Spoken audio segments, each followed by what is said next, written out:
Hi guys, welcome back to my channel. My name is Mide Nancy. If you're new here, thank you for coming. I'm an international master's student in France, and if you're a returning viewer or returning subscriber, I'm super excited to see you guys here today. Today I'm going to be ranting. Basically, I'm going to be ranting about Nigeria. So let's get into the video.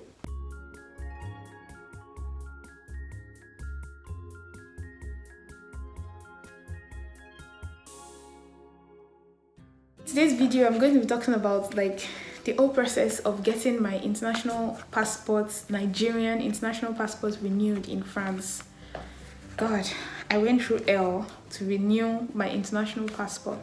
So basically, this is my current international passport, and it expires next year, April 2023.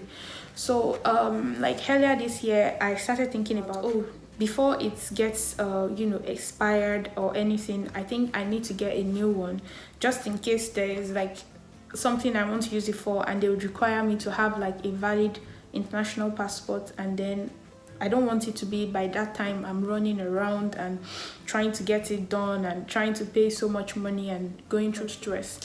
So I decided to apply. I applied when I was in Luxembourg. It's a straightforward procedure.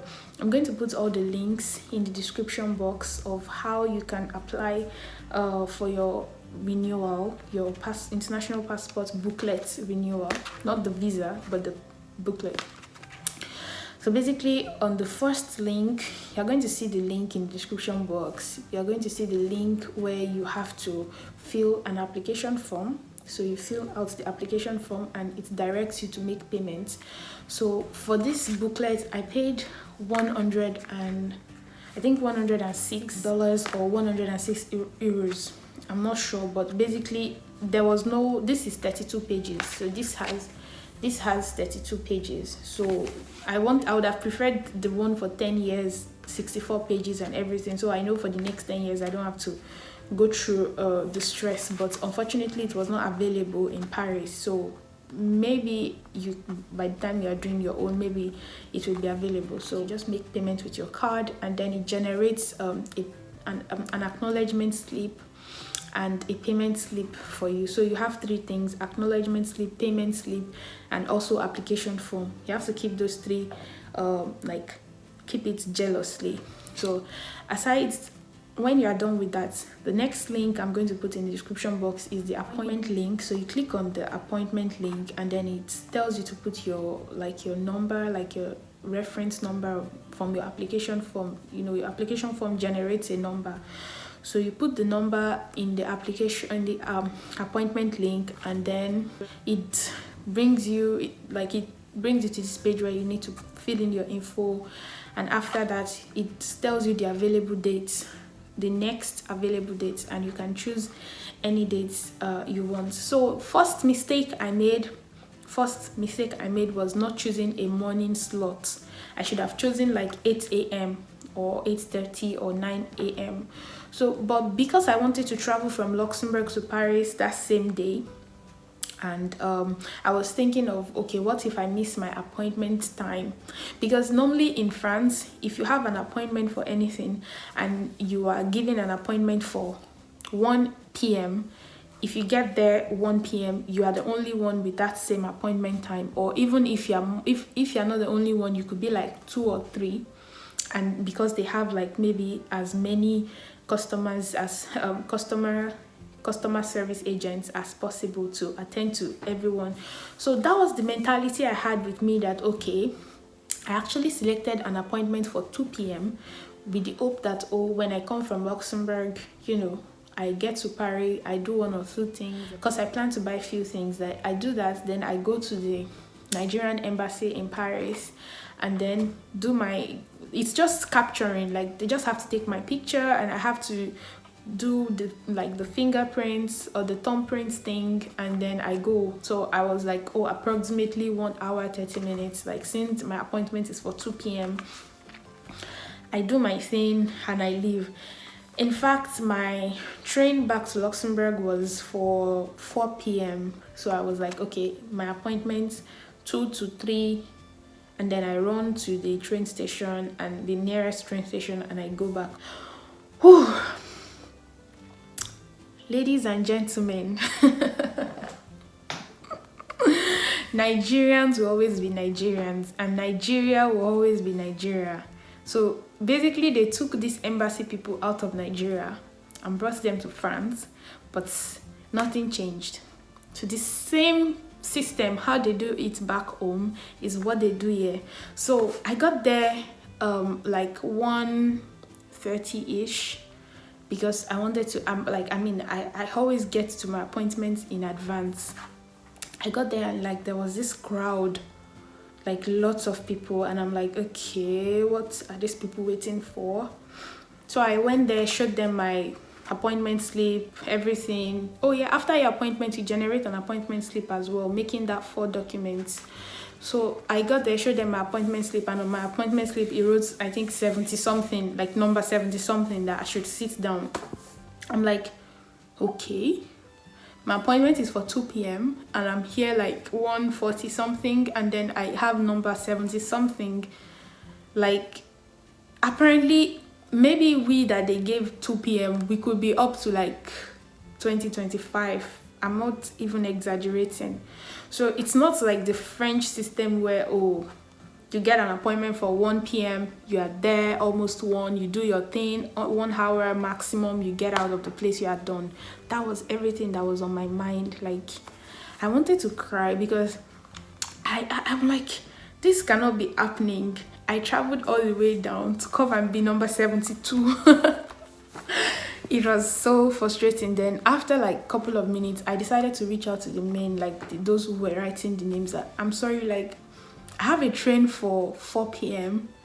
What's happening? And I was like, oh, you just came, because they are Nigerians. You just came now. You can't be telling us that you have a train. You people should wait, though. Blah, blah, blah. Hey, I was just thinking about my life, like, what's going to happen? I can't sleep in Paris. Like, I need to get back that same night. Like, whew. And I actually arrived in Paris since like 9 a.m. because, or 8 a.m. thereabouts, because I actually took a midnight bus. So I took a midnight bus from Luxembourg to Paris, and then I arrived. When I arrived, I met with my friend, like one of my colleagues, but he lives in Paris. So I just told him that, please, that I'm very tired. Could I sleep in your, it lives close to the, like, it is in the big city in Paris. Can I sleep in your your apartment or your room if I'm tired? So I was like, sure. And I don't really know my way like perfectly around Paris, so he came to pick me from the park, and I went to his place. I slept, because midnight bus is not the most comfortable situation, so I slept a lot. And then I woke up around maybe 11, freshened up and took my things, thanked him, and then I just walked a bit around Paris buying things. Like, if I knew that the system was not the way it should be, I mean, what am I sleeping for? Nothing. Coming from the bus straight down, I should have just gone to the embassy, even though my appointment was for 2 p.m. Since they were doing it in a first come first serve situation, my appointment is for 2 p.m, but I'm here by 8. So there's nothing you guys can tell me, give me number 1 or number 2 or something. I mean, if I knew that was the situation, I would have done that, right?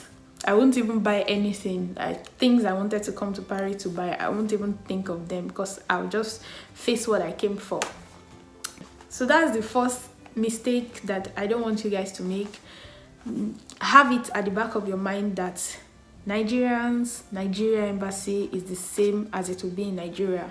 So make sure you choose an appointment that is very early.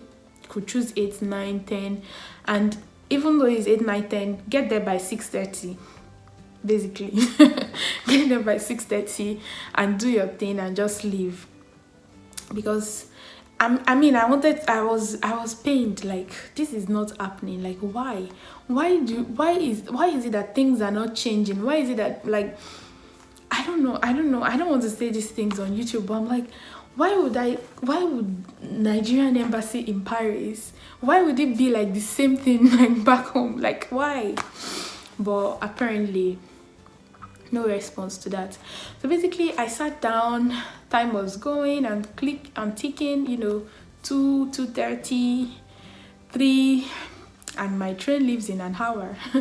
So I decided to go meet one of those men again and beg that I'm sorry, I'm going to Luxembourg this night, I'm traveling. They started asking personal questions. What are you doing in Luxembourg, blah blah blah. I told them everything, that okay, this is my life, this is what I'm doing, I need to go back and blah blah. I cannot miss that train. I tried to cancel, I tried to change the train time and everything, but unfortunately it was a kind of train that was on promo. So it was like really cheap, not cheap, it was just cheaper than it should have been. So it was on promo, but the only disadvantage of the promo was like it wasn't flexible. It was not a train that I could easily just change the time. It was not flexible. So it was either I lose that, was it maybe 30 something euros I booked it, just a one-way trip, or so that was the only option. So the man, one of them, took pity on me and decided to he decided to tell me to follow him. Like, okay, there's a waiting session, right, where you sit down. There was TV, people watching TV and all. Some bought food, family with their kids, everybody. Just some were also like in haste, but many people already gave up and they were just having fun, gisting, making friends. And then aside the waiting room, there's like an entrance where you go inside to join another queue before you can see the person that's taking the picture and the thumbprint. So apparently just one person in the whole of Nigerian embassy in Paris, just one person was taking the pictures, doing the thumbprint and everything, just one person. And obviously she was also taking her own time. She was not there to come and rush herself, to rush anybody or do anything. So he told me that when he's going inside the other room, I should just follow him. So that was what helped me. I followed him, and then when I got there I realized that there was another queue.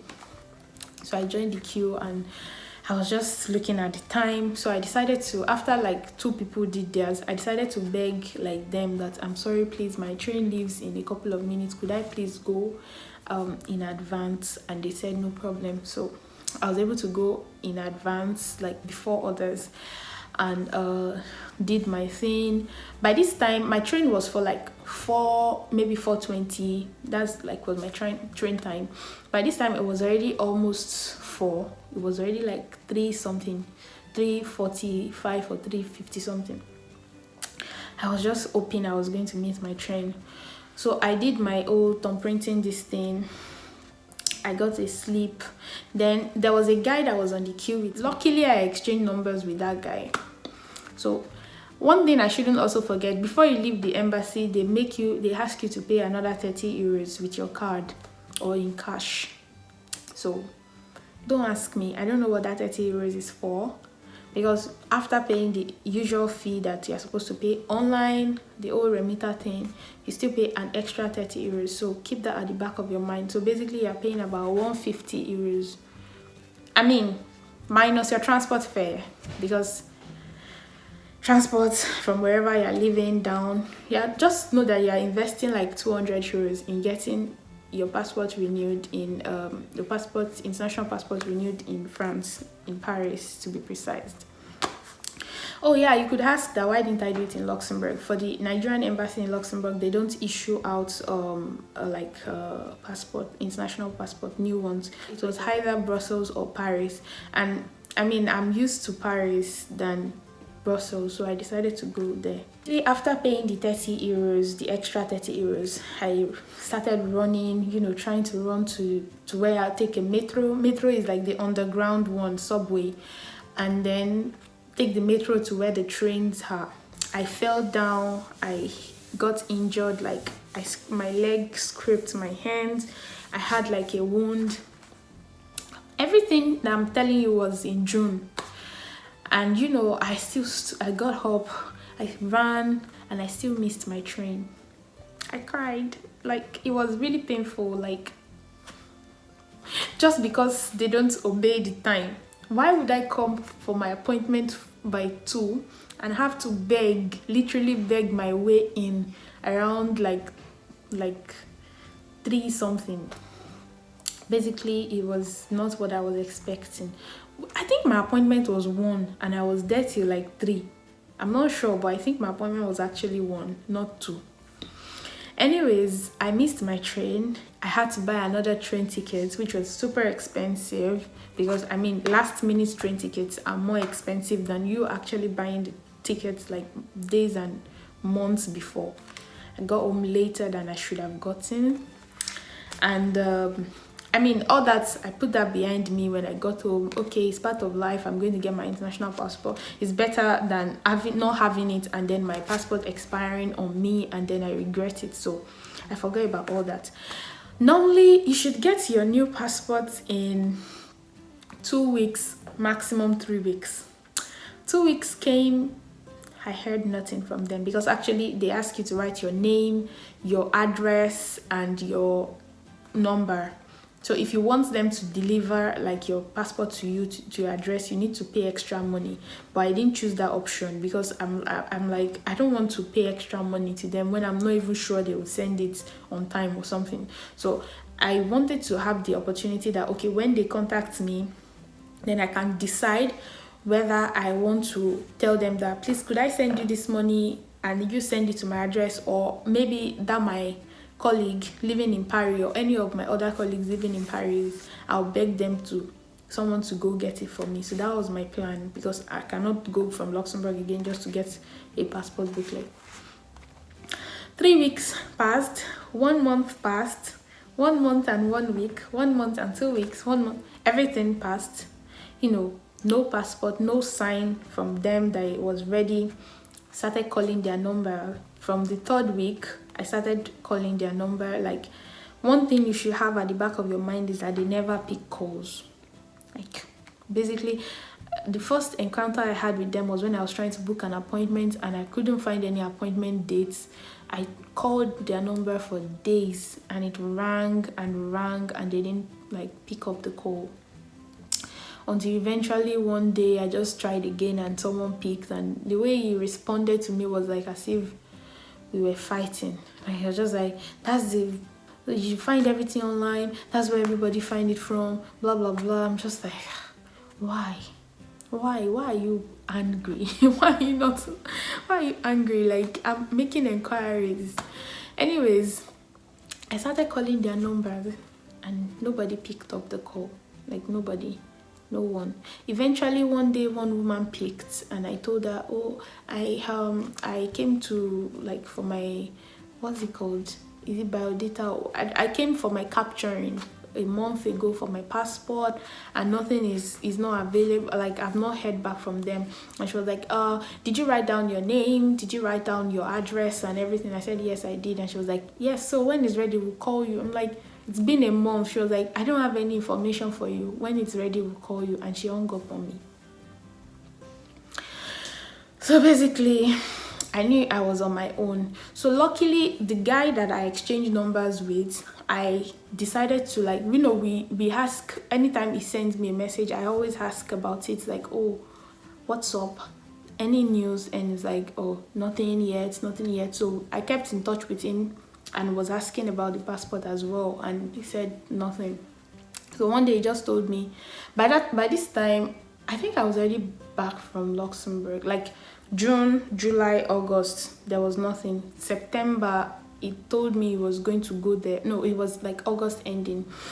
When I asked him that, oh, what's up, any news from your own end? It was like, he's just going to go to Paris, because he doesn't also live in Paris, but it was like, he's going to go to Paris, go to the embassy and get his passport.